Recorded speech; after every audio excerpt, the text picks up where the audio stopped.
Avant 1914, deux camps se sont formés. D'un côté, la France, le Royaume-Uni et l'Empire russe. D'un autre côté, la Triple Alliance avec l'Allemagne, l'Empire d'Autriche-Hongrie et l'Italie. Le 28 juin 1914, François Ferdinand, qui était l'héritier au trône d'Autriche-Hongrie, s'est rendu à Sarajevo. Sa femme et lui ont été assassinés par un étudiant serbe. L'Autriche-Hongrie a décidé de déclarer la guerre à la Serbie.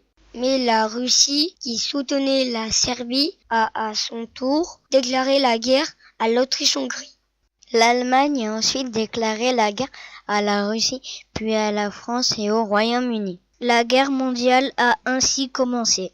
Les Allemands et les Français se sont enterrés dans des tranchées qu'ils ont creusées pour se protéger des mitraillettes et des obus de leurs ennemis. Pendant près de 4 ans, les soldats français, qu'on appelait les poilus, ont vécu l'enfer dans les tranchées. Ils vivaient dans la boue et le froid.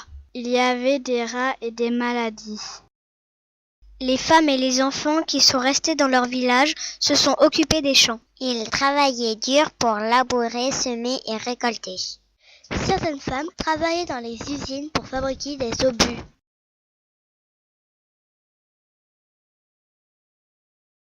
De nouvelles armes sont apparues. Le char d'assaut ou tank, les masques à gaz pour se protéger des gaz mortels envoyés par les ennemis. Beaucoup d'avions ont été construits pour survoler les zones de combat ou même attaquer. En 1917, les Russes ont abandonné. Les États-Unis sont venus aider les Français et les Anglais. Ils ont débarqué en 1917 et les Alliés ont alors dominé. Les Allemands ont alors reculé et ont fini par capituler.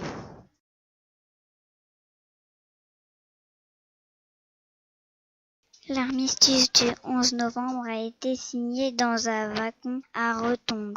Il a mis fin à la Grande Guerre. Dans la zone de combat appelée le front, des villages entiers ont disparu.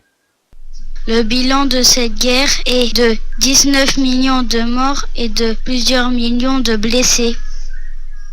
Il a fallu tout reconstruire. Les maisons, les voies ferrées, les ponts.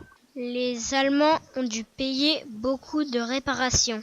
Tous les ans, une cérémonie a lieu dans les villes et villages devant le monument aux morts.